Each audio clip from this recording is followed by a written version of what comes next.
এটা ভারতের একটা চাল, নেশার মাধ্যমে আগামীর যুবকদেরকে ধ্বংস করো। এজন্য ভারতের বর্ডার দিয়ে বাংলাদেশে প্রতিদিন রাতের বেলা হাজার হাজার বোতল ফেন্সিডিল ঢুকছে, আর মায়ানমার দিয়ে ইয়াবার পিস ঢুকছে আমার দেশের যুবকদেরকে ধ্বংস করে দেওয়ার জন্য।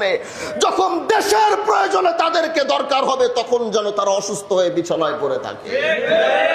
আজকে অনেকে প্রশ্ন করে আপনাদের শিবচরে এত মাদক। আমি বলি গোটা বাংলাদেশে অবস্থা, আমরা হাত দিয়েছি আমাদেরটা বের হয়েছে। আমরা যদি হাত না দেই তাহলে বের হতো না। আমরা হাত দিয়েছি, এজন্য এই মাদকের বস্তা বের হচ্ছে। কিন্তু এটা কিন্তু শিবচরের অবস্থা না, এটা বাংলাদেশের প্রত্যেকটা থানা, প্রত্যেকটা জেলা, প্রত্যেকটা গ্রামের এই একই অবস্থা। এটা ভারতের একটা বুদ্ধি, এটা ভারতের একটা চাল, নেশার মাধ্যমে আগামীর যুবকদেরকে ধ্বংস করো। যখন যুবকদের প্রয়োজন হবে ওরা যেন মাথা উঁচু করে দাঁড়াতে না পারে। কিচ্ছু চাই না আপনাদের কাছে, শুধু আমাকে একটু সহযোগিতা করেন, আমাকে শুধু একটু আপনারা সহযোগিতা করেন। আমি বলেছি আপনারা সোচ্চার হন, ভয়কে জয় করতে হবে। আগে ভয়ের কারণে মানুষ জবান খুলতে পারে নাই, কি বলবে কি করবে। আমি বলছি আপনার কোনো ভয় নাই। ইনসাফের কথা যদি বলতে হয় আওয়াজ করে সমাজের সামনে দাঁড়িয়ে বলতে হবে। কে কি করবে আপনাকে? ন্যায়ের পক্ষে আপনি থাকবেন। কে আপনার চুলটা ছিঁড়বে? সে চুলটা ছিঁড়ার লোক আমি দেখতে চাই। আপনি ন্যায়ের পক্ষে আওয়াজ তুলেন, কথা বলেন। এরপরে যদি দেখবেন আমি আপনার পিছনে নাই, তাহলে আর দরকার নাই আমার সাথে যোগাযোগ রাখা। কিন্তু হকের পক্ষে, ন্যায়ের পক্ষে কথা বলা শিখতে হবে। যেখানে অন্যায় দেখবেন দাঁড়িয়ে যেতে হবে, জিজ্ঞাসা করতে হবে তাকে ধরে তুমি অন্যায় করেছো কেন, তার জবাব নিতে হবে। এই যে আগামীতে কয়েকদিন পর আপনাদের ইউনিয়ন নির্বাচন আসছে, আগামী কয়েকদিন পর আমি চাই আমি যেভাবে নির্বাচিত হয়েছি 19টা ইউনিয়নের চেয়ারম্যান সে একইভাবে নির্বাচিত হতে হবে। আমি যেভাবে এমপি নির্বাচিত হয়েছি 19টা ইউনিয়নের যে 19 জন চেয়ারম্যান পদপ্রার্থী হবে, আমি দেখতে চাই, আমি আপনাদেরকে বলতে চাই সম্পূর্ণ 100% ফেয়ারের ব্যবস্থা করে দিব, যেন কোনো ধরনের দুর্নীতি সেখানে না হয়। যে যোগ্য এলাকার জন্য যার দরদ আছে মানুষ তাকে বেছে নিয়ে আসবে। আধিপত্য দেখিয়ে আগামীতে আর কোনো সুযোগ দেওয়া হবে না। মানুষ সচেতন হয়েছে, মানুষ ভালো মানুষকে দেখতে চায়।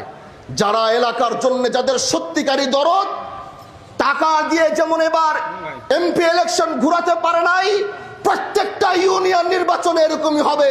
যে টাকা দিবে তাকে বেঁধে রাখবেন, তাকে কোনো ভোট দেওয়া হবে না। এলাকায় যে দরদ নিয়ে কাজ করবে, সে গরিবের ঘরের সন্তান হতে পারে, তার নুন আনতে গেলে পান্তা ফুরাইতে পারে, কিন্তু তার ভিতরে সদ আছে, তার ভিতরে ন্যায়নিষ্ঠা আছে, তার ভিতরে দেশের জন্য মায়া আছে, দেশের মানুষের জন্য মায়া আছে। তাকেই নির্বাচিত করে জনপ্রতিনিধি বানাইতে হবে। প্রিয় ভাইরা আমার, এইভাবে যদি দেশটা আমরা গড়তে পারি, গোটা বাংলাদেশ, আমি পারবো না, গোটা বাংলাদেশের নেতৃত্ব আমি হানজালার হাতে নাই। কিন্তু হ্যাঁ, শিবচর থেকে যেই কয়টা কথা বলি, এই কয়টা কথা বাংলার প্রতিটা গ্রামে গিয়ে আসর হয়।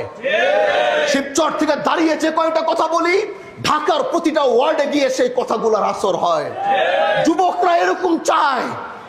আজকে হয়তো এক শিবচরের নেতৃত্ব দিচ্ছি বা এক শিবচরের দায়িত্ব নিয়েছি।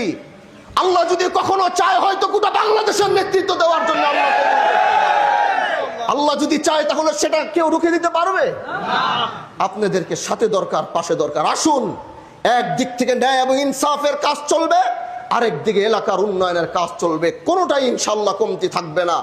এই টাকা সরকারি যত টাকা আসবে পাই টু পাই এলাকার মানুষকে বুঝিয়ে দিয়ে, যদি কোনোদিন যেতে হয় প্রত্যেকটা পয়সার হিসাব দিয়ে দেশের মানুষকে তারপরে যাব। কিন্তু জনগণের টাকা জনগণকে বুঝিয়ে দিব, জনগণের রাস্তা জনগণকে বুঝিয়ে দিব, জনগণের চাল জনগণকে বুঝিয়ে দিব। কোনো ধরনের কোনো দুর্নীতি হবে না, স্বজনপ্রীতি হবে না। যেই কথাগুলো ওখানে দাঁড়িয়ে বলল যে এখানে চাল দিয়েছি, এলাকার ছেলে থাকে 2 জন ইটালি, সে চাল পাওয়ার যোগ্য না। এটা অবশ্যই নাম এটা কাটতে হবে। আপনি বলেছেন অনেকে অনেক কিছু পাওয়ার যোগ্য, সেইগুলো আমাদের নলেজে দিতে হবে। সব তো আমাদের কাছে আসে না। আপনাদের মতো মানুষগুলো যখন এই দোষ এই ভুলগুলো আমার কাছে নিয়ে আসবে, তারপরে যদি সংশোধন না হয় তারপরে বলবেন।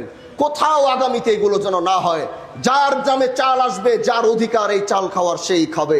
কেউ এটাকে অন্যভাবে নিয়ে যেতে পারবে না। এটাকে সোচ্চার থাকতে হবে। এলাকার উন্নয়নের যখন যার দরকার হবে আমার বরাবর চিঠি দিয়ে রাখবেন। যখনই যে বরাদ্দ আসবে, যখনই এলাকার জন্য যেটা প্রয়োজন হবে সরকারিভাবে, সেটাই আমি আপনার এলাকায় বুঝিয়ে দেওয়ার চেষ্টা করব।